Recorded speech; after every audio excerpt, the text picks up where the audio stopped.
Hoje, pelos nossos cálculos, a gente joga quase 6 mil piscinas olímpicas de esgoto por dia na natureza. E é que a gente não consegue chegar nos índices mínimos que a Organização Mundial da Saúde recomenda de casos de mortalidade infantil e de diarreia. A gente imagina os albatrozes vivendo nos oceanos, né?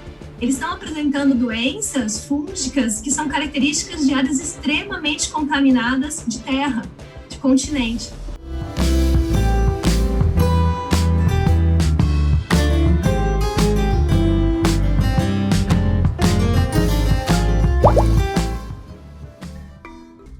Olá, bem-vindos à série O Futuro do Oceano 2020, uma iniciativa da Scientific American Brasil e da Cátedra Unesco para a Sustentabilidade do Oceano. A websérie O Futuro do Oceano pretende discutir temas atuais e bastante importantes para a sociedade, de forma que a gente busca reconectar o oceano com a sociedade.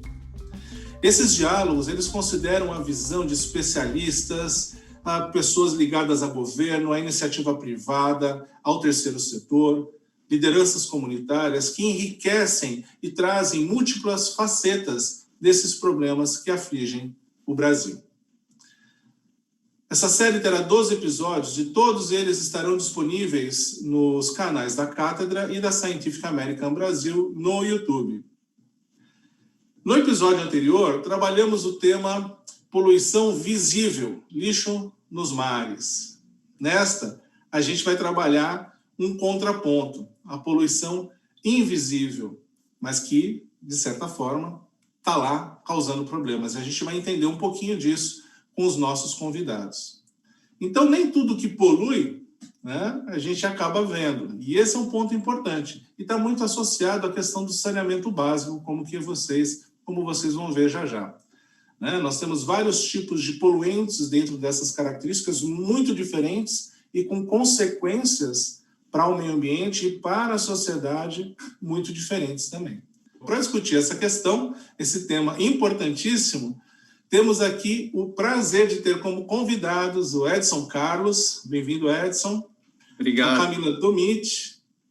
Bem-vinda, Camila. E o Denis Abessa. Denis, muito bem-vindo também. Vou apresentá-los e depois a gente começa essa discussão. Edson Carlos é presidente executivo do Instituto Trata Brasil, químico industrial de formação. Por muitos anos atuou em áreas ligadas à comunicação e relações institucionais, nos setores químico e petroquímico. É pós-graduado em comunicação estratégica.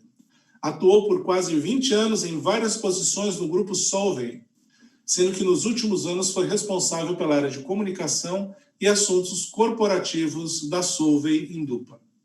Bem-vindo, Edson, é um prazer tê-lo aqui e já vamos, então, beber um pouco na sua experiência sobre esse tema.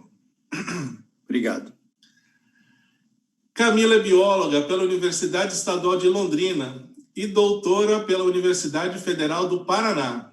Desde 2008, é pesquisadora da Federal do Paraná, onde é responsável pelo Laboratório de Ecologia e Conservação e pelo Centro de Reabilitação, Despetrolização e Análise de Saúde da Fauna Marinha.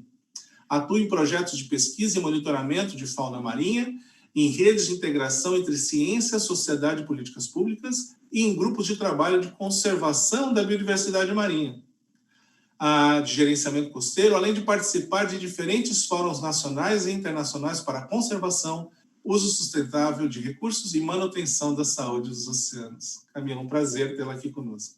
É um prazer, Alexandre. Muito obrigada pelo convite, Alex. Denis é professor da Universidade Estadual Paulista, a Unesp, campus de São Vicente.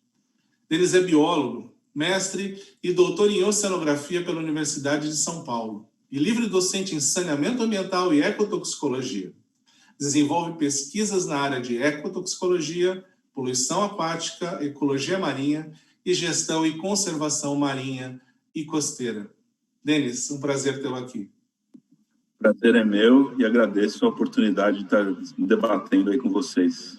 Obrigado, Denis, Camila, Edson. Muito bem, para começar essa discussão, eu queria que a gente abordasse um pouco do que a gente está falando e um pouco das raízes, das origens desse problema. Então, eu queria perguntar para o Edson, Edson, a gente está falando aqui de poluição nos oceanos, né? Vários tipos que Camila e Denis vão abordar um pouco mais de detalhe já já.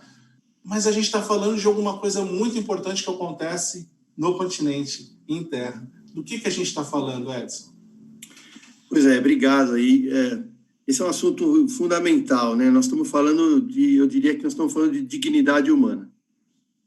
Porque em qualquer país desenvolvido, qualquer país desenvolvido já passou por esse momento de das pessoas não ter água potável para beber, ou o esgoto não era coletado e não era tratado. Só que nós estamos falando aí de países desenvolvidos nos anos 30, nos anos 40. Infelizmente, em pleno século XXI, a gente ainda não consegue fornecer infraestrutura de saneamento básico para todos os brasileiros. Ou seja, nós temos uma quantidade enorme de pessoas que não têm água para beber, água potável para beber em plena pandemia do coronavírus. Nós estamos falando de uma população equivalente ao Canadá. 35 milhões de brasileiros não têm água potável para beber. E nós estamos falando de 100 milhões de brasileiros, que são vários países da Europa juntos, que não têm coleta e tratamento de esgoto. E como a água não tem fronteira, né, quando aquele resíduo sai da nossa casa, quando a gente aciona a descarga da privada, aquilo tem que ir para algum lugar. E esse algum lugar normalmente é um curso d'água. Ou vai para o solo, quando você tem uma fossa que depois acaba atingindo o lençol freático, ou vai para um córrego que alimenta um rio maior, que alimenta outro rio e acaba no oceano de alguma forma. Então, essa ausência dessa infraestrutura, historicamente falando, e já não estamos falando que o sistema de saneamento básico começou a ser mais organizado só nos anos 70, com a criação das grandes companhias de água e esgoto, mas de lá para cá houve uma prioridade no fornecimento da água potável para as pessoas e esquecemos que tinha que tirar o esgoto das casas e tratar. Então, a gente teve um avanço significativo na quantidade de pessoas atendidas com água potável. Não significa que essas pessoas tenham água 24 horas por dia ou 7 dias por semana. Tem muitos lugares onde há uma intermitência no fornecimento de água muito grande. Mas nós temos milhões de pessoas que não têm água em nenhum momento do dia, ou da semana, ou do mês. A pessoa tem que se virar indo atrás de outras fontes de água. E uma vez que a pessoa consome água, o esgoto naturalmente é produzido. Então, toda a água que chega na nossa casa, em algum momento, ela vai virar esgoto. A grande maioria dela vira esgoto e tem que ser conduzida para uma estação para esse esgoto ser tratado e essa água ser devolvida à natureza de uma forma que impacte o menos possível os recursos hídricos. E ao não fazer essa infraestrutura, olhando a história, a gente acabou gerando uma poluição ininterrupta. Hoje, pelos nossos cálculos, a gente joga quase 6 mil piscinas olímpicas de esgoto por dia na natureza. Esse esgoto ele vai poluindo por onde ele passa, e a gente vai falar mais disso depois, né, com consequências não só ambientais, mas à saúde humana, que depois se desenrola para outras áreas, como a educação, como a renda, né? A gente vai ter oportunidade de falar. Então, saneamento básico, nós estamos falando aqui de água e esgoto, mas compreende também o lixo e a drenagem de águas de chuva. Hoje, esses dois serviços fazem parte do que a gente chama de saneamento ambiental. Então, são 4 serviços essenciais que nos países desenvolvidos são tratados há muitas décadas e que, infelizmente, a gente acabou deixando pelo caminho e hoje a gente luta por essa infraestrutura em pleno século XXI. Obrigado, Edson. E lembrando que esse esgoto que não é tratado, se você tem, então, uma coleta de água, né, que não é tratada também, você tem um ciclo aí que acaba levando essa contaminação diretamente para o consumo direto das pessoas, né? Então, esse é um ponto crítico que a gente vai retornar já já. Mas eu queria passar para o Denis e falar assim, a gente está falando de esgoto, mas a gente não está falando só de esgoto enquanto poluente, a gente não está falando só de fezes humanas, né? A gente não está falando, basicamente, desse tipo de poluente. A gente está falando de uma série de outros poluentes que acabam fazendo parte desse esgoto, senso amplo, né? Do que a gente está falando? O que mais tem nesse esgoto, Denis? Esse é um ponto bem importante que as pessoas, às vezes, nem costumam pensar muito. E mesmo engenheiros que montavam sistemas de tratamento, eles consideram né, se pegar os livros mais antigos, eles consideram o esgoto só a matéria orgânica, né, urina, fezes. Mas se a gente pensar nos usos que a gente faz de produtos na nossa casa e que vão entrar pela pia abaixo, pelos ralos, pelo vaso sanitário, a gente começa a ver que são muitas coisas. Então, são os produtos de limpeza em geral. Nós temos também os remédios que as pessoas tomam e que não são totalmente absorvidos nos seus, né, pelo corpo e saem também na urina e nas fezes. Resíduos plásticos que saem, resíduos, né, de tecidos, de nylon, ou de tratamento que existem nos tecidos, né? O pessoal hoje, né, tem comprado roupas que não têm odor. Essas roupas que não têm odor, elas têm nanopartículas que são feitas, né, para matar as bactérias. E quando a gente lava a camiseta, a roupa, isso sai, vai para o esgoto. Então, o que acontece é que o esgoto ele acaba juntando todas essas coisas, né, detergentes, e vai tudo chegar no corpo d'água, junto com os patógenos, acho que o Edson já mencionou, isso, né, com nutrientes que já estão nas fezes. E essa mistura toda que a gente conhece, uma parte só da composição, vai cair no ambiente e vai causar efeito, né, nos organismos que estão lá, né, com uma série de problemas ambientais.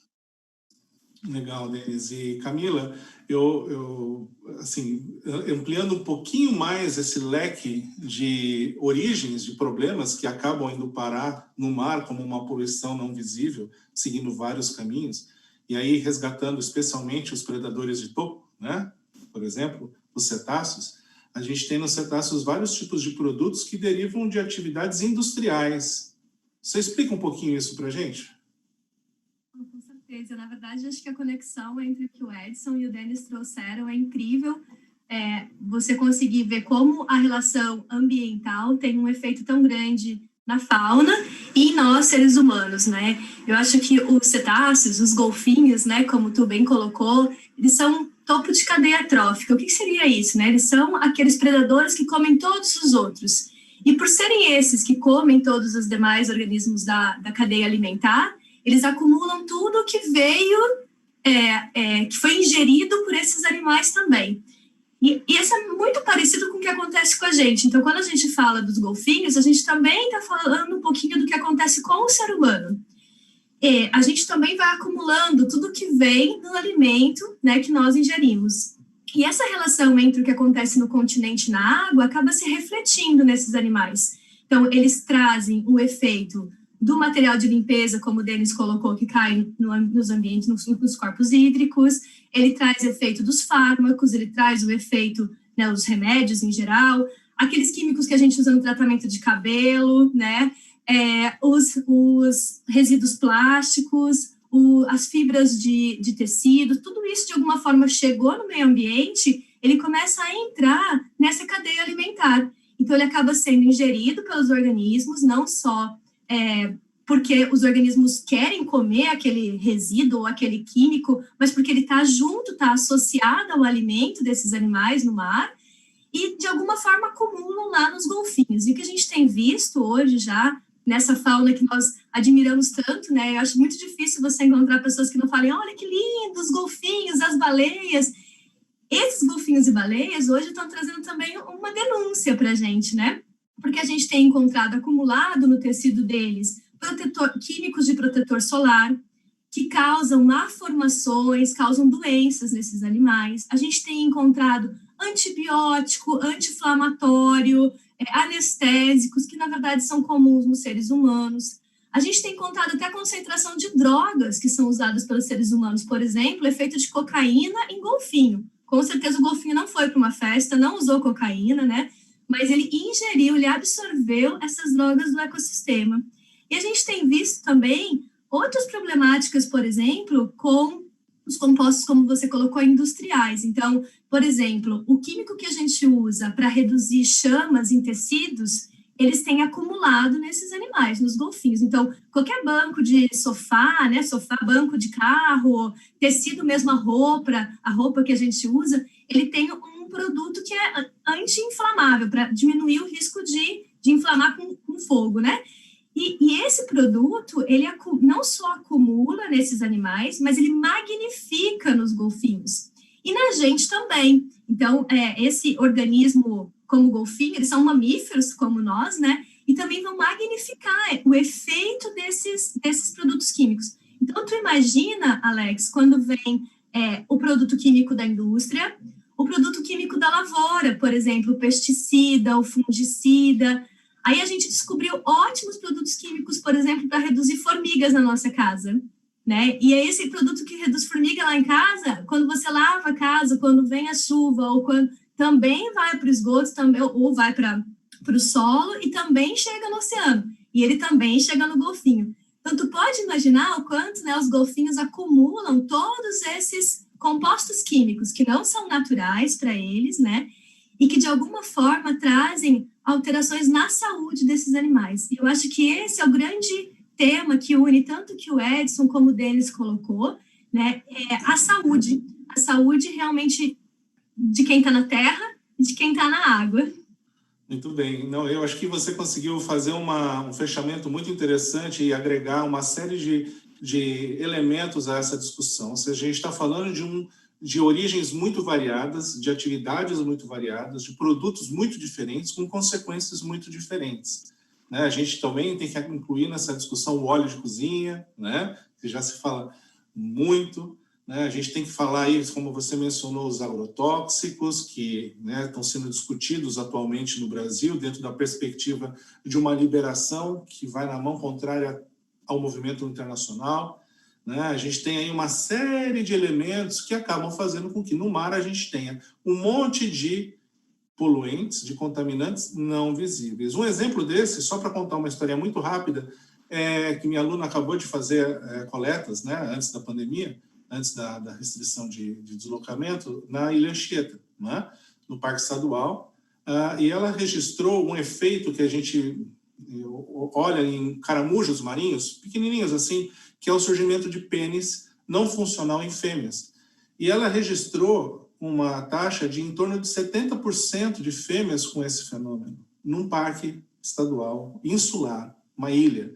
Então, a gente tem aí um fenômeno que tem vários rebatimentos. Enquanto o esgoto que cheira e o lixo que a gente vê estão ali num topo de um iceberg, né? Tem um mundo de coisas ali embaixo que a gente não está vendo, mas que são importantes da sociedade conhecer para poder entender de que forma ela pode se posicionar. Por exemplo, cultivos de camarão, né? Cultivos de camarão no Nordeste do Brasil, eles acabam usando antibióticos, né? E esses antibióticos são lançados nos estuários, nos manguezais.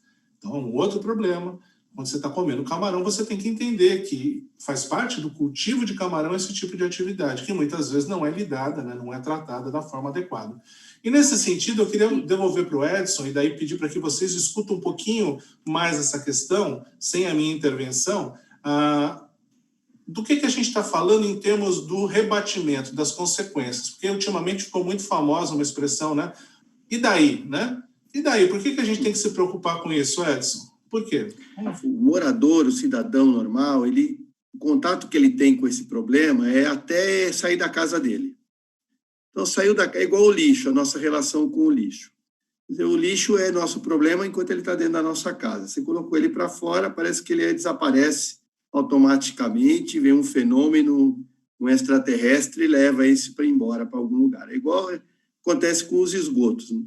Então, a gente aciona a descarga, se aquilo está indo para algum lugar, acabou o nosso problema, quando o problema está apenas começando aí, né? E como a gente comentou, quando ele sai da nossa casa, ele não tem, a água não consegue ser parada, né? Ela vai ter que ir para algum lugar, esse ciclo da água, ele vai embora. A gente faz isso até para alertar, às vezes, bairros nobres que acham porque moram numa casa de 20 milhões de reais, com 10 metros de muro, acha que está alheio ao problema, quando não está, né? A doença não respeita esse limite, assim como a água, o ar, né? Então, a consequência, ela começa na poluição, claro, poluição do solo, poluição das águas, mas isso rebate muito rapidamente na saúde humana, principalmente aquelas comunidades mais vulneráveis ou as que moram mais perto dos cursos d'água, né? Esses são os primeiros que sofrem o impacto. Então, a gente visita várias comunidades no Brasil todo e todas elas sofrem dos mesmos problemas, ou seja, são surtos de doenças muito antigas, doenças que nossos avós já falavam. Monteiro Lobato falava sobre isso nos livros, né? Falava sobre a barriga d'água. Aquilo eram vermes, né? Parasitas, diarreias, hepatite A, problemas de pele, né? Dermatites, toda esquistossomose, que é uma doença que eu escutava na infância, falar para mim isso já estava extinto. E recentemente tomei um susto conversando com pesquisadores lá da Fiocruz de Pernambuco, descobri que um dos maiores focos de esquistossomose do Brasil era Porto de Galinhas, uma praia paradisíaca que todo mundo gosta de conhecer quando vai para aquela região. Então, nós estamos falando de doenças muito antigas que persistem em pleno século XXI, e quando pegam a pessoa numa fase muito nova, a doutora Zilda Arnes, da Pastoral da Criança, foi a primeira embaixadora que a gente teve no Trata Brasil. A Pastoral é nossa parceira desde o início, em 2007. Ela já falava isso, Edson, não adianta, se a gente não consegue que a gestante tenha uma gestação saudável, num ambiente sanitário melhor, e ela começa a ter doenças ainda na gestação, essa criança provavelmente vai nascer com baixo peso. E ao nascer com baixo peso, vários órgãos nascem muito pequenos, pâncreas, baço. Então, e essas coisas elas vão acompanhar aquela pessoa para o resto da vida.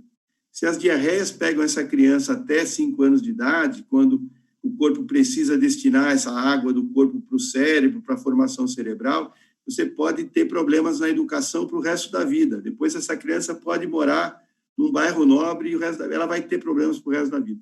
Então, você vai tendo rebatimentos. Começa na saúde, depois vai na educação. Essa pessoa não faz uma faculdade boa, não consegue entrar numa universidade boa, não vai ter um emprego melhor, aí não vai ganhar bem, não vai morar bem, e aí vai.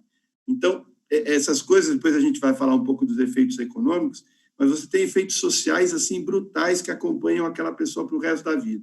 Então, aquela pessoa nunca vai ter a produtividade que outra pessoa vai ter, o emprego, etc. E tal. Então, é uma sequência de problemas. A gente até o ano passado recebeu o Dr. Jack Sim, que é o Dr. Toilette, Mr. Toilette, que a ONU concedeu a ele esse título, né? Ele faz eventos pelo mundo falando da falta de banheiro, e ele é de Singapura. E ele comentou que quando o governo de Singapura decidiu fazer essa grande transformação, Singapura era um país pobre, de pescadores, eles começaram pelo saneamento básico. Ele falou assim, a primeira coisa que o governo decidiu era vamos organizar o saneamento básico, porque aí nós vamos gastar menos na saúde, a gente vai ter uma educação melhor. Quer dizer, olha o pensamento, né? Vamos começar pelo começo. O começo é o saneamento básico. E a gente está em pleno século XXI tentando fazer o início, né? Então, a gente exporta avião, a gente discute vacina com os países mais desenvolvidos do mundo, nós temos pesquisadores nas melhores universidades do mundo, a gente exporta automóvel e a gente não consegue levar água, coletar e tratar esgoto, né? Então, é o que eu falo, o Brasil é um gigante com o pé no século XXI e o outro pé parado no século XIX. Acho que é um pouco esse o quadro. Eu posso dar uma complementada? Tem um estudo que foi feito há alguns anos aqui na Baixada, pelo pessoal da Unisantos, da USP, tinha alguns pesquisadores da medicina, e eles era para avaliar justamente o efeito da contaminação ambiental do ponto de vista da saúde pública e da ecologia.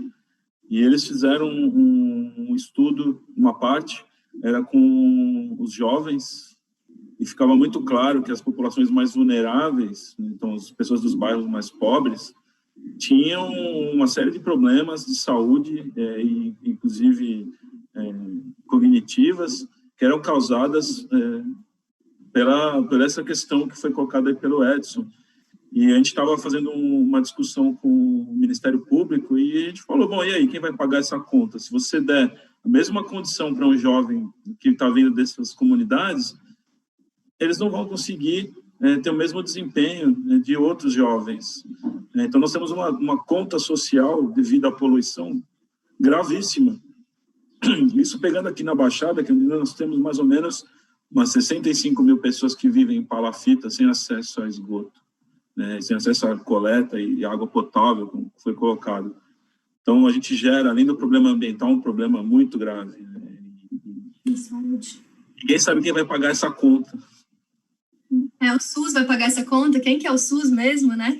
Acho que isso é importante também, né? Quando a gente fala em saúde pública, a gente vê esse efeito cascata que o Edson e o Denis colocaram super bem. A gente vê ele acontecendo com os seres humanos, mas a gente também vê esse mesmo efeito acontecendo no meio ambiente, né? E com a fauna. Eu acho bem interessante quando tu colocou a questão da produtividade do ser humano. Ela é afetada, obviamente, porque desde a sua origem ele tem problemas na sua saúde, tem problemas na sua formação, e a gente vê a mesma coisa acontecendo com os animais marinhos. A gente tem vários animais hoje com problemas na sua formação, problemas em questões reprodutivas, problemas na sua estrutura neurológica, na sua capacidade de resposta ao meio ambiente, na sua resistência imunológica, causada por efeitos da poluição. A poluição que nós vemos e a poluição que nós não vemos, né? E eu acho interessante porque, no fim, a gente também chega em produtividade. Então, a produtividade e a capacidade de sobrevivência desses animais, mas a produtividade dos oceanos, né? E a gente tem visto isso, uma queda na produtividade, inclusive nas questões econômicas e naquilo que nós, como seres humanos, mais desejamos em termos de consumo em relação aos recursos do mar, também estão sendo afetados. E eu acho muito interessante que a gente não... que eu digo assim, a humanidade, a sociedade, né, ela precisa parar para pensar um pouquinho mais quando ela procura as praias, a zona costeira para uma zona de lazer, quando ela procura o alimento, o recurso pesqueiro como um alimento, né? Será que ela levou em consideração que, na verdade, toda essa falta de saneamento básico, toda essa relação que ela tem no continente afeta diretamente esse ambiente que ela busca como um ambiente prístino, como um local de recuperação de energia, de lazer mesmo, né?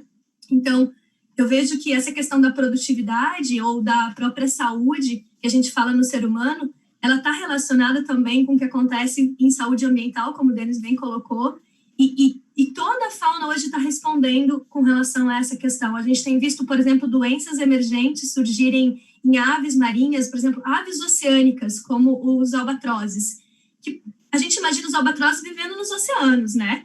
Eles estão apresentando doenças fúngicas que são características de áreas extremamente contaminadas de terra, de continente. Então, o que está acontecendo? Como que eles estão sendo contaminados por esses fungos, né? A gente tem visto doenças bacterianas, doenças virais, que não eram comuns para espécies oceânicas, eram raríssimas, os relatos eram raríssimos, que hoje têm surgido com uma frequência muito maior. E, obviamente, que esses animais não têm defesa imunológica para esses patógenos, né? Eles não tinham contato com esses patógenos, então eles estão tendo mais contato e, além disso, eles ainda têm todo o organismo comprometido por conta dos outros contaminantes químicos que já causaram alterações no sistema imunológico. Então, eles já não têm a mesma capacidade de defesa e ainda estão expostos a patógenos muito mais resistentes, exatamente pelos remédios que nós colocamos no meio ambiente, em contato com patógenos que não são comuns. Por exemplo, hoje a gente vê brucelose, toxoplasmose, extremamente disseminado nos oceanos, né? Então, essa preocupação que a gente tem de saúde, eu acho muito interessante o uso da palavra da saúde única, né? Dessa linha nova, que não é tão nova, mas que a gente vem disseminando, que envolve a saúde humana, a saúde ambiental, como uma coisa única, né? E interligada. E eu acho que esse é o nosso olhar, assim, quando a gente enxerga o que tem de problema e as injustiças sociais que a gente tem na Terra, a gente leva lá automaticamente para os oceanos e vê as consequências que a gente tem causado nesse ambiente. E, obviamente, que se nós somos ferramenta de alteração ruim, a gente tem que se tornar ferramenta de alteração boa também, né? Eu acho que esse é o nosso papel agora. Sem dúvida, Camila. É muito importante isso que você falou e que vocês, na verdade, falaram, né? E, assim, para não perder o costume, na verdade, esse sistema que você menciona, ele se chama SUSTO, né? Que é o Sistema Único de Saúde para Todos, né? Inclusive os poliquetas, né? As poliquetas. Então, os poliquetas. Aí a gente tem aqui, na verdade, né? Senão o Denis me corrige, né? Que agora a gente fez curso com a Cecília de poliquetas, a gente tem que falar os poliquetas, para todo mundo saber isso, né? Né, Denis? Né? Lembrou bem, faz tempo já, hein? Esse IDAI, então, gente, o IDAI a gente está falando, olha só, a gente está falando de saúde das pessoas, saúde do ambiente, a gente está falando do futuro das pessoas e, com isso, a gente está falando de exclusão, a gente está falando de baixa mobilidade social, a gente está falando de vidas e a gente está falando de recursos gigantescos que são utilizados para tentar rebater essa situação. É claro que o albatroz não tem acesso ao SUS, né? Assim como algumas pessoas têm, né? E esse custo, né, que o SUS acaba pagando é um custo que sai, né? Um custo que sai do orçamento do país. Então, Edson, eu queria pedir para você abordar um pouquinho isso, para a gente poder falar um pouco mais desses efeitos. Eu queria abordar 2 ou 3 temas aqui nos efeitos, mas antes eu queria que você consolidasse essa questão. Que custo é esse? Pois a gente até comentei quando começou essa pandemia, eu conversava com alguns jornalistas e eu comentava que a falta de saneamento ia cobrar um custo alto no momento da pandemia, né? Porque quando chegou a pandemia, ela chegou pelos bairros ricos, né? Ela chegou de pessoas que viajaram para a Europa. Então, se a gente pegar o começo da pandemia no Brasil, ele começou pela classe A, né? E depois, então, assim, parece que não era um tema da periferia. E a gente falava, olha, isso quando chegar na periferia, nas áreas mais vulneráveis, nessas pessoas que dependem do SUS, que dependem do sistema único, a tendência é que isso fique mais grave. Porque pega pessoas que estão com o sistema imunológico não tão fortalecido, que vêm de outras doenças e que moram mais aglomeradas e que não têm água para lavar a mão, enfim. As piores condições estão nessas áreas mais vulneráveis, nas favelas, nas áreas invadidas, áreas rurais e tal, né? Então, a gente falava disso. Então, quer dizer, isso tudo tem um custo, porque nós temos aí, pelo menos, cerca de 230 mil internações só por diarreia por ano. Isso são aqueles casos graves onde a pessoa não consegue tratar com remedinho, não é aquele caso onde a gente come um alimento e tal, fica ruim, toma um negocinho e melhora. Estamos falando dos casos graves. Essas pessoas continuam indo no SUS procurar leitos hospitalares junto com a Covid. Essas doenças não param porque a Covid chegou. A gente não fala assim, não, agora dá uma parada aí na dengue porque a Covid chegou, depois a gente volta com a dengue. Não, isso tudo acontece ao mesmo tempo. Então, a gente tem sistemas de saúde que já eram muito ruins, já eram sobrecarregados normalmente pelas doenças naturais que o Brasil já tem, e a gente vai sobrecarregando esse sistema com outras doenças que vão chegando. Febre amarela é um exemplo, uma doença que estava assim, muito pouca atenção, de repente volta. O doutor Arthur Timmermann, que faleceu recentemente, né, presidente da Sociedade Brasileira de Dengue, e ele falava isso, né? Nós temos muitas doenças transmitidas por insetos e muitas que chegarão ainda. Então, a gente tem essas doenças que vêm de insetos, nós temos doenças que vêm de pássaros, nós temos doenças que vêm das florestas, a gente vai invadindo floresta e vai trazendo doenças que eram de mata para dentro da área urbana, sem ter preparo para isso, e isso vai sobrecarregando o sistema de saúde. Então, a gente fez um cálculo rápido, em 20 anos, só nesses custos que são baixos dessas doenças verminosas, diarreias, o Brasil economizaria cerca de 6 bilhões de reais, só em internações nessas doenças mais tradicionais. Então, você tem um custo de saúde, nesse custo você ainda tem que somar os medicamentos que a população tem que comprar, as famílias e tal, você tem que somar os leitos hospitalares que você toma, que poderiam estar lá destinados para outras infecções mais graves, e você tem que ocupar com doenças muito antigas, e você tem essa perda de produtividade. Nós temos milhões de horas de trabalho perdidas por ano por essas doenças, porque a gente analisou os dados do DataSUS, do Sistema do Ministério da Saúde, e uma pessoa com uma doença dessa tradicional, parasitose, verminose, diarreia, ela se afasta, em média, 3 dias por ano do trabalho. Imagina 3 dias cada pessoa que tem isso, então isso dá milhões de horas. Se é um profissional liberal ou uma pessoa de uma classe mais baixa, que depende dela mesma para ganhar o dia de trabalho, um ambulante, ela vende alguma coisa, catador, ela perdeu a renda daquele dia. Então, ela também não tem renda. Se é uma pessoa que tem uma carteira assinada, a empresa que paga esse dia que ele não trabalhou. Portanto, é uma perda de produtividade também. Então, isso vai para várias coisas, né? senão eu monopolizo aqui, mas só para dar uma ideia do tamanho do impacto. Não, isso é muito importante e traz uma forma de dialogar com pessoas que normalmente não entendem, né, ou não estão sensibilizadas com outras questões, né, como as ambientais que a gente estava colocando. E é nesse sentido que eu queria aprofundar um pouquinho mais agora com o Denis e com a Camila, para a gente entender o rebatimento disso que a gente está falando na biodiversidade marinha, tá? Então, eu queria começar primeiro aqui resgatando uma coisa que vocês me passaram, né, que a gente estava trocando figurinhas antes. Vocês estavam comentando que os níveis ambientais desses poluentes esses níveis se mantêm altos, em função de uma entrada constante, né, ou frequente. E isso vai ter alguns rebatimentos. Eu queria entender, primeiro, partindo do que a Camila estava falando, dos efeitos sinérgicos. Eu queria que você explorasse um pouquinho isso, Camila, e colocasse também as mudanças climáticas como mais um tempero dessa catástrofe. Você podia explicar um pouquinho para as pessoas o que são os efeitos sinérgicos e por que eles são importantes? Posso sim, Alex. Esse efeito cinético entra nesse sobrecarregar que o Edson colocou ali antes, né? O efeito cinético seria o efeito de acumulação, o efeito conjunto, na verdade, não necessariamente só de acumulação, mas o efeito conjunto de múltiplos químicos, múltiplos impactos, múltiplos estressores, como a gente costuma chamar na ciência, né, que afetam o mesmo organismo ao mesmo tempo.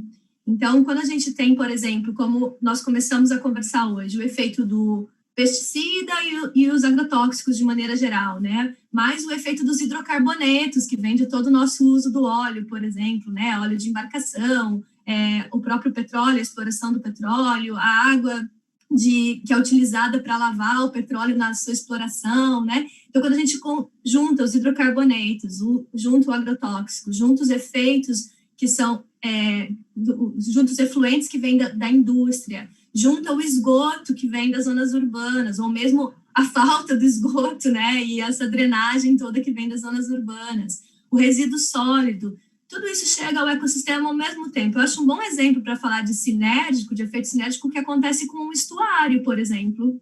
O estuário, eu acho que é um dos ambientes mais lindos que existe em termos de dinâmica ambiental, mas também é a grande descarga de todos esses efeitos, todos esses efluentes, né, que vêm da terra para a água e que vêm do oceano para a costa também, né? Então, imagine todos esses compostos, né, todos esses estressores ocorrendo ao mesmo tempo e o organismo lá dentro. Eu dou em aula, brinco com os meus alunos, né, que seria mais um efeito quando você vai numa danceteria, aí tem uma música super alta, tem uma galera brigando, daí começa a tomar álcool, aí tem uma comida ruim, aquela batata frita cheia de gordura. Você sai daquela noite destruído, devastado. Então, o que acontece com a fauna também, o que acontece com a biodiversidade é o que acontece com o ser humano, nesse efeito sinérgico, esse efeito conjunto, né, de múltiplos estressores. E o que a gente tem visto no ambiente marinho é que esses múltiplos estressores não são só desse momento. Alguns compostos, como o Denis colocou mesmo antes, e tu colocou agora, Alex, eles ficam no ambiente por muito tempo e alguns têm entrada contínua. Sabe que nos golfinhos a gente tem visto, por exemplo, ainda efeitos de DDT, que já foi banido do Brasil desde 87, literalmente, mas que a gente vê ainda entrado no ecossistema. Tanto que nós não encontramos só o DDT antigo, já em quebra química no ecossistema. A gente encontra um DDT de entrada recente no ecossistema. Então, a gente tem visto hoje na fauna o efeito de compostos de contaminantes, de químicos, de impactos, na verdade, que vem se acumulando ao longo do tempo e que, obviamente, tem um efeito conjunto e de acumulação nesse momento. E aí, quando a gente pensa, como você colocou, as mudanças climáticas entrando nesse processo, a gente ainda tem os eventos extremos, né, por exemplo, de chuva, que causam processos erosivos na zona costeira, que daí já não é só um problema de mudanças climáticas, é um problema da nossa forma de exploração do continente da zona costeira, de forma desordenada, desorganizada. Então, tu imagina só, quando vem aquele morro todo abaixo, desbarranca o morro, óbvio, tem um efeito na sociedade humana muito grande em termos de vidas, que acabam sendo perdidas nesses eventos, nessas situações, mas a gente também tem todo essa matéria orgânica contaminada que vem morro abaixo. e contamina diretamente o ambiente marinho. Aí você enche de matéria orgânica. Quando enche de matéria orgânica a zona costeira, você amplia o potencial de reprodução de algas tóxicas. Aí você tem as algas tóxicas chegando nesse ecossistema também. E tudo isso influenciando, ao mesmo tempo, a biodiversidade, que, de certa forma, é o recurso alimentar de muitos de nós, mas principalmente, como o Edson bem colocou, das comunidades vulneráveis, que já estão numa situação, né, de vulnerabilidade, que são as comunidades ribeirinhas, as comunidades costeiras, as comunidades de pesca, por exemplo, que dependem desse recurso tanto para a sua questão econômica, mas também para a sua alimentação. E daí já são comunidades que já não têm uma boa qualidade alimentar, né, e que se alimentam desse recurso que está extremamente contaminado. Então, as mudanças climáticas, elas amplificam esses efeitos, sejam pelos eventos extremos climáticos, né, que a gente tem com as entradas das frentes frias se intensificando, pelas alterações em erosão costeira, seja pela própria, o espalhamento desses compostos químicos, né? Então, por exemplo, hoje a gente tem visto os efeitos na região antártica e, obviamente, esses efeitos vão ampliar, né, por conta das alterações climáticas, por conta das mudanças climáticas. Então, a gente vê o efeito de um composto químico ou de um impacto químico e um impacto ambiental da poluição, não só no local onde ela é gerada, a gente vê o espalhamento e afetando áreas que a gente nunca imaginou, por exemplo, né, a região antártica, que é, na verdade, eu acho sempre importante a gente colocar isso, todo mundo pergunta, mas a Antártica está tão longe, né, por que eu vou me preocupar? Eu não me preocupo nem com a rua fora da minha casa, né? Por que eu vou olhar para a Antártica? Porque a Antártica garante a produtividade dos oceanos, né? A Antártica, as regiões dos polos, são grandes frentes de produtividade. Se a dinâmica desses ambientes mudar, a gente tem que entender que muda a nossa vida. Tanto a condição climática para a zona de agricultura, que as pessoas também do interior acham que elas não têm muito a ver com o mar, elas têm, e se elas dependem de áreas agrícolas, elas dependem muito das condições climáticas dos oceanos, como também quem vive na zona costeira com relação à Antártica, porque a produtividade, o clima, né, a condição que a gente vê hoje dos oceanos, da zona costeira, depende dessa condição, né, da Antártica. Então, poluição é um ponto grave quando a gente fala nessas questões. E eu só queria concluir, para passar a palavra para o próximo, sobre a questão do SUS. Tem um trabalho muito legal que foi feito por um amigo aqui da UFPR, que avaliou a contaminação das áreas portuárias aqui do Paraná e a poluição aérea, né, na verdade, poluição no ar. E ele viu que quando ventava para um lado, a comunidade inteira era afetada e ampliava um monte, assim, a porcentagem de pessoas que ia para o SUS com problemas respiratórios era 60% maior do que nos dias normais. O problema é que ele conseguiu mensurar e viu que o SUS tinha, na verdade, uma perda de mais de 3 milhões de reais por conta dessa poluição aérea que não era contida, não era tratada e afetava as comunidades de Paranaguá. Mas os outros, nos momentos onde o vento não soprava para a cidade, ele sopra para o mar e afeta essa poluição toda, decanta no oceano e afeta toda a produtividade pesqueira e as comunidades que estão em torno. Então, é isso, a gente tem que olhar sempre o coletivo, né? Essa questão mais integrada do problema da poluição. Camila, brilhante, acho que foi muito, muito concatenada a sua fala, trazendo exemplos muito claros. E eu acho que tem um ponto dessa sua fala, aliás, né, essa questão da temporalidade que eu queria explorar um pouquinho com o Denis, né, que ficou explícita na fala da Camila, inclusive porque ela entregou a idade, né? Vamos combinar, né? Danceteria, né? Agora é balada, né? Mas então, essa questão da temporalidade é importante e eu queria perguntar para o Denis e, na verdade, fazer duas perguntas para você, Denis. Essa temporalidade, ela se manifesta, por exemplo, no tempo em que esses poluentes permanecem nos sistemas naturais, em especial nos organismos, que remete a dois termos que é importante que as pessoas conheçam, que é a bioacumulação e a biomagnificação. Porque isso tem um rebatimento para a gente. Eu queria que você explicasse um pouquinho isso e que você dissesse para a gente algo em relação à importância da ciência nesse contexto em função do que a gente sabe e do que a gente não sabe em relação a isso. E depois a gente vai passar, então, para um olhar para o futuro. O que a gente faz para resolver esse imbróglio todo? Vai lá, Denis, por favor. Não, beleza, eu vou aproveitar assim, até um pouco a fala da Camila, que ela fala, né, dessa questão dos efeitos sinérgicos, né? Então, o que acontece Para a gente entender essa questão da temporalidade, é importante a gente pensar como um organismo aquático. Ele está lá nadando no rio, no estuário, no mar, e todos esses compostos que a gente mencionou estão chegando lá. E o organismo aquático, um peixe, por exemplo, ele vai absorver aqueles poluentes pela pele, pelas brânquias ou pelo alimento, e eles vão começar a se acumular dentro do corpo daquele organismo, né? no músculo, no fígado, no cérebro. E uma parte, né, o organismo consegue depurar, mas uma parte não.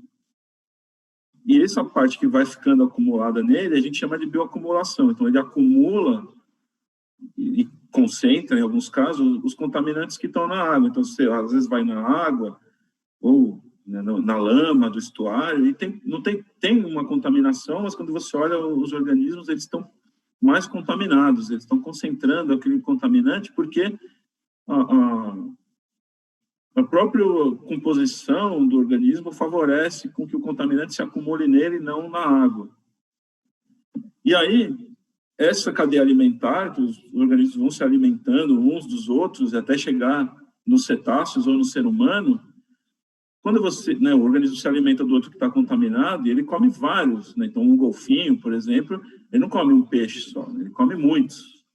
Então, ele vai acumular a contaminação de todos esses organismos que ele comeu e aquilo vai se acumular no tecido dele também.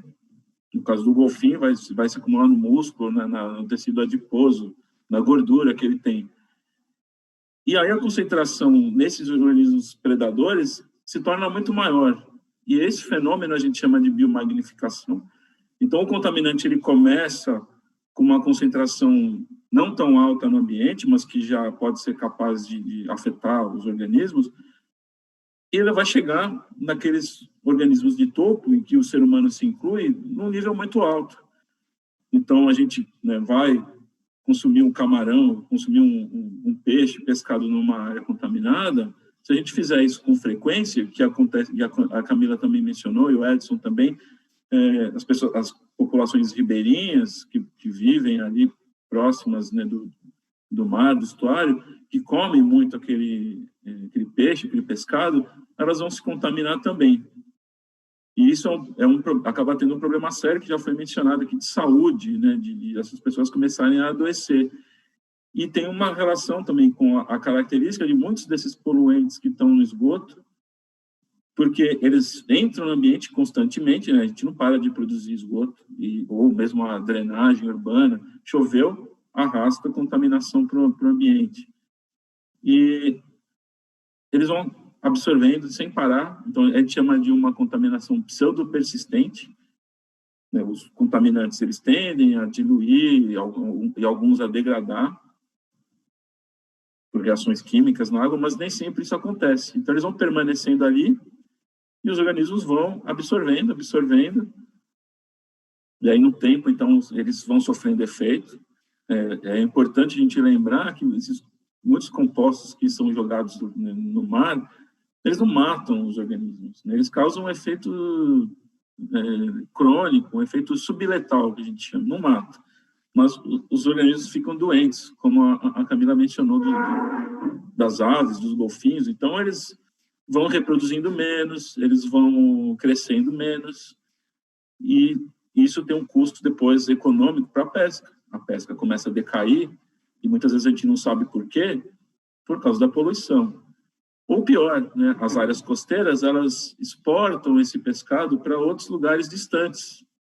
Então, você diminui, né, a produtividade, né, o quanto que estão crescendo esses estoques de peixes, de invertebrados que a gente come, como mariscos, camarões, e depois eles não vão chegar em quantidade suficiente lá no alto mar para manter a cadeia alimentar lá no alto mar. Então, você tem efeitos lá longe, até na Antártida, por causa desses fenômenos. Né? Então, e muitas vezes isso não é bem quantificado, não é bem conhecido. A ciência hoje ainda busca conhecer esses, né, trabalho no laboratório que pesquisa isso. A gente fica estudando os efeitos que os contaminantes causam nos organismos como que eles vão afetar nessa reprodução, essa sobrevivência, e depois a mistura deles, que esse é um grande desafio da ciência. A gente entende, quanto que causa um contaminante. Isso aí dá para a gente saber fácil. Mas se a gente colocar um esgoto lá com 1000 contaminantes ao mesmo tempo, um desafio da ciência é esse. Outro é entender, rebater isso para o lado econômico. Quanto que a gente perde de recursos alimentares ao contaminar um ambiente costeiro por esgoto ou por contaminantes industriais. Ainda temos muito a caminhar nesse sentido de entender esses processos e depois entender também o quanto que a gente absorve desse pescado contaminado e quanto isso vai afetar de forma invisível também a saúde das pessoas. Que, é a gente saber os níveis de diarreia, que são rapidamente aparecem quando a gente tem contato com água contaminada. E é que a gente não consegue chegar nos índices mínimos que a Organização Mundial da Saúde recomenda de casos de mortalidade infantil e de diarreia. Não são muito acima. Eu acho que o Edson pode mencionar isso melhor do que eu, mas a gente tem as doenças crônicas, né, e que vão ser causadas por isso e que também a gente não sabe muito bem. Então, são muitos desafios que a gente tem para entender e para comunicar isso para a sociedade. Acho que esse é um ponto muito importante. O conhecimento não pode ficar só conosco. Tá? Acho que até esse evento aqui que a gente está participando vem no sentido de melhorar essa comunicação. Denis, muito obrigado. E, assim, na verdade, a gente já começou a falar de caminhos, né? Caminhos para resolver. E um caminho importante é a ciência, é a educação, é a comunicação da ciência. Então, é importante que a gente entenda, assim como a gente fala para a Covid, assim como a gente fala para outras realidades, outros problemas que a gente tem que enfrentar. A ciência é importante porque ela traz lucidez, ela traz uma visão independente, né? Ela ajuda a gente a separar as emoções, ela ajuda a gente a achar caminhos lúcidos e lógicos para caminhar. E nesse sentido que eu gostaria de passar para vocês uma última rodada e pediria para que a gente ficasse nas respostas em torno de uns 3 minutos, para que a gente desse uma sinalização dos possíveis caminhos que a gente tem para o futuro. E daí eu vou pedir para a gente começar com o Edson, daí o Edson passa a palavra para a Camila e a gente finaliza essa rodada com o Denis. Pode ser? Uhum. Edson, por favor, vamos lá. É fundamental. A gente, esse nível de conhecimento que a gente está falando aqui está muito distante do brasileiro normal.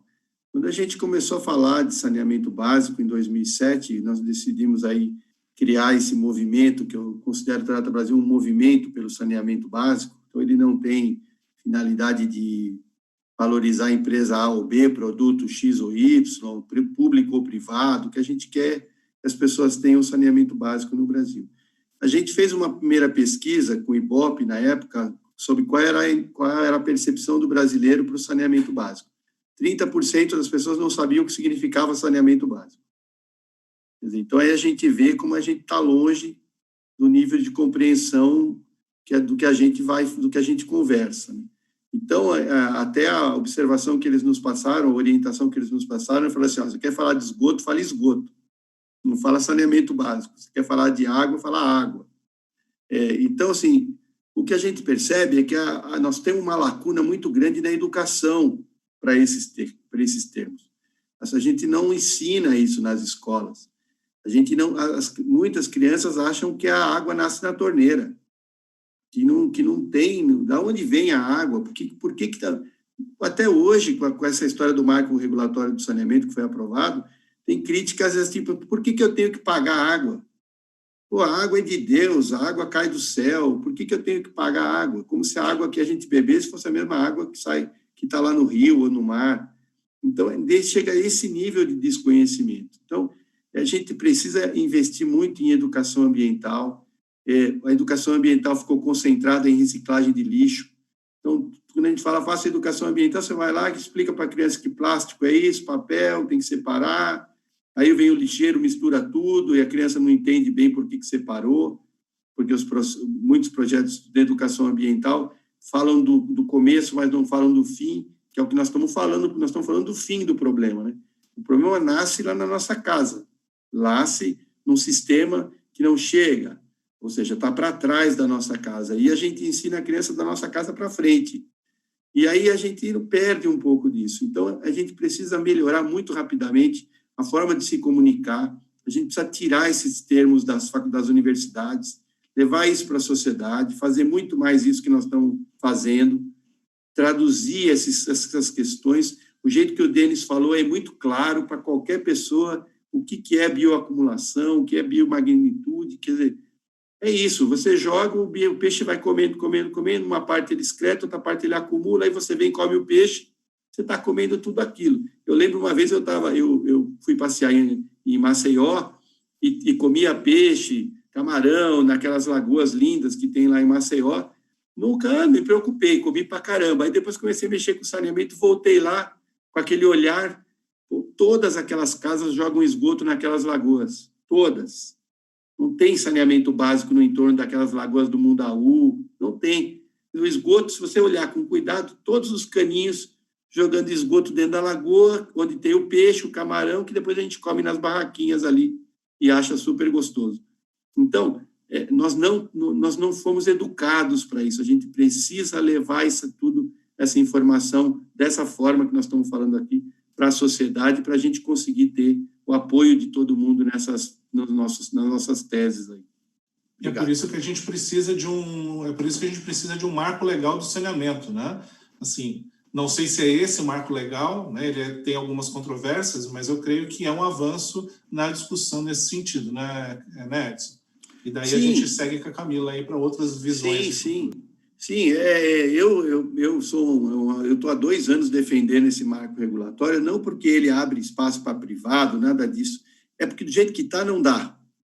Essas empresas foram criadas nos anos 70, tem lugar que a pessoa tem 50 anos de idade e não tem água para beber, e a empresa continua lá só porque ela é pública, ela tem 30 anos de contrato, se ela faz bem, se ela não faz. Então, o que eu quero dizer é o seguinte, nós temos que pensar no cidadão e não na empresa. Se a empresa não presta um bom serviço, ela tem que sair, dar espaço para outra que venha prestar o serviço. Se vai ser outra empresa pública ou privada, isso é outra coisa. Não dá para ficar defendendo o corporativismo, já passou do tempo de a gente ficar defendendo o corporativismo. A gente sabe que por trás dessas brigas todas, críticas, tem muito briga de espaço. Não, eu estou aqui, me deixa quietinho aqui, estou ganhando meu dinheiro aqui, está muito bom. Não, nós pagamos um serviço tarifado, a gente paga pelo serviço, a gente tem que ter o melhor serviço. Se a empresa que está lá não presta, tem que sair, seja ela pública ou privada. Se for privada e também não funciona, tem que sair também. É isso. É isso, Edson já colocou vários pontos, eu entro nessa mesma linha, que é o que nós precisamos fazer, é ciência com comunicação, associada às demandas e conectadas com os tomadores de decisão. Então, associar mais a ciência às demandas da sociedade e conectar a nossa ciência gerada aos tomadores de decisão, que é quem vai conseguir mover mudanças em escalas maiores. Mas eu também acho que um ponto mais importante é a ciência se tornar ciente. Na verdade, toda a sociedade se tornar ciente do processo. Então, ter ciência, né, no sentido de entender o que está acontecendo no ecossistema, buscar esse conhecimento também e abrir espaço para compreender o que acontece no seu entorno. Eu acho que nós temos que tomar um pouco mais a nossa posição de protagonista no processo de correção, de restauração, de recuperação do ecossistema, do meio ambiente, da nossa saúde, da nossa qualidade de vida, né? Não há como simplesmente esperar que o governo vai tomar as providências, né? Que eu cuido do que acontece dentro da minha casa, mas fora da minha casa, é o governo. O problema do lixo, é o governo, é a prefeitura, é o catador de lixo. Não é, esse é o problema, porque é a sua saúde que está sendo afetada. Então, eu acho que o nosso grande desafio é nos tornarmos mais protagonistas no processo de mudança, no processo de resolução do problema, né? Tendo ciência desse problema e dando mais espaço para que a ciência também seja incorporada no nosso dia a dia, né? E eu gosto de uma palavra que chama empatia ambiental.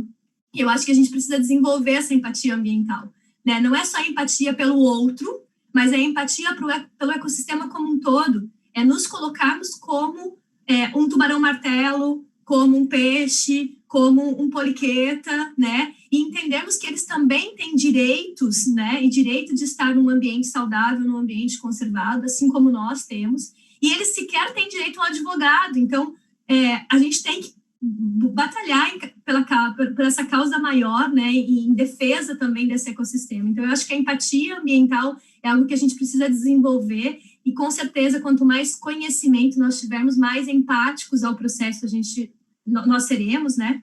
E eu acho que a Constituição Federal, o Edson bem colocou, né, a gente tem leis tão boas no Brasil. A Constituição Federal, no artigo 225, fala sobre o direito que todos nós temos a um ambiente saudável, justo, com uma divisão, né, com igualdade nessa questão de uso ambiental, e a qualidade ambiental não só para a nossa geração, mas para as próximas gerações. E eu acho que esse também é um olhar que a gente precisa ter, né? Não é só pela nossa geração, é pelas próximas gerações, dos seres humanos e da biodiversidade, né? Então, esses ecossistemas que estão aqui, eles têm um processo natural de mudança, mas esse natural, ele é evolutivo, ele precisa de tempo para acontecer, né? Ele não deve ser forçado por uma demanda nossa ou por uma falta de olhar nosso.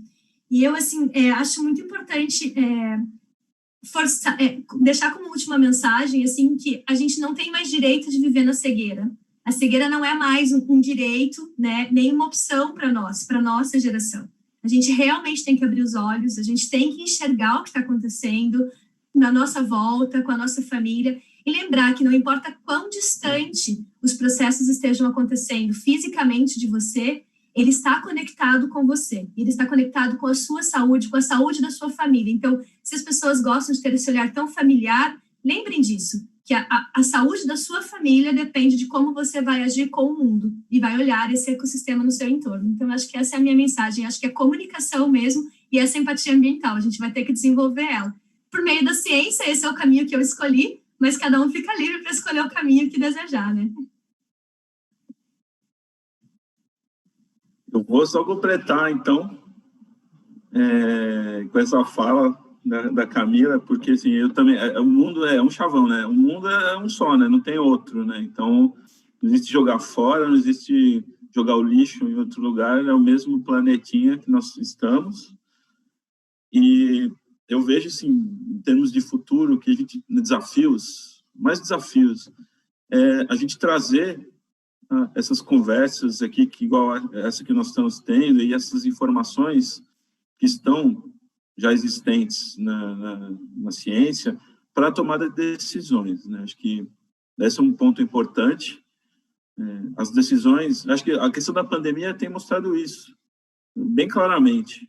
A gente tem que se basear na informação técnica, na informação científica, para tomar as decisões. E a gente não tem feito isso. Acho que a ausência de saneamento no Brasil, até hoje, que vem de uma decisão política, porque ela se afastou da decisão técnica.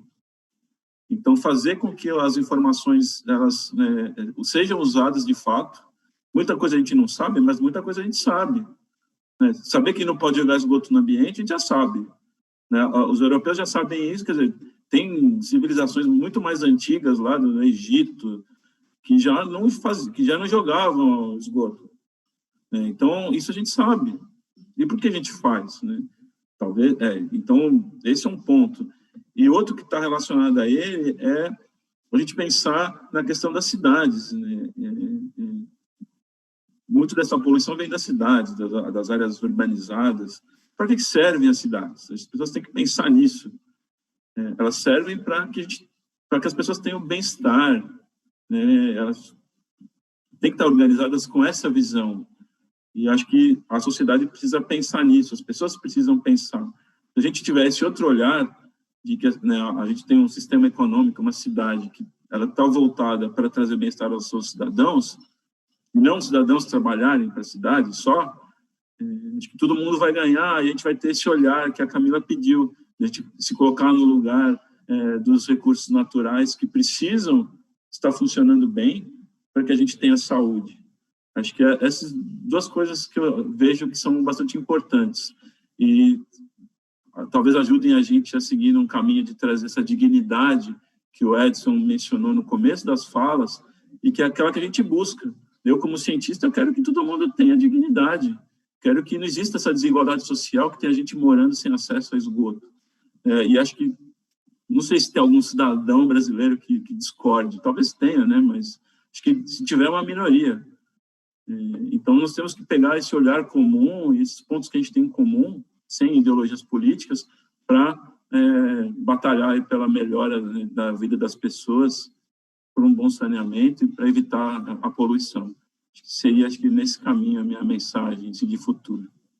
Obrigado, Denis. Obrigado, Camila. Obrigado, Edson. Eu acho que a gente chega num ponto em que a gente entende que esse é um problema, embora seja um problema do oceano, que desafia o futuro do oceano, é um problema que desafia a própria sociedade, é um problema que desafia todos os aspectos, desde o ponto de vista educacional até o ponto de vista político. Então, não é possível a gente estudar o oceano, a gente trabalhar em prol do oceano desconectado dessas frentes.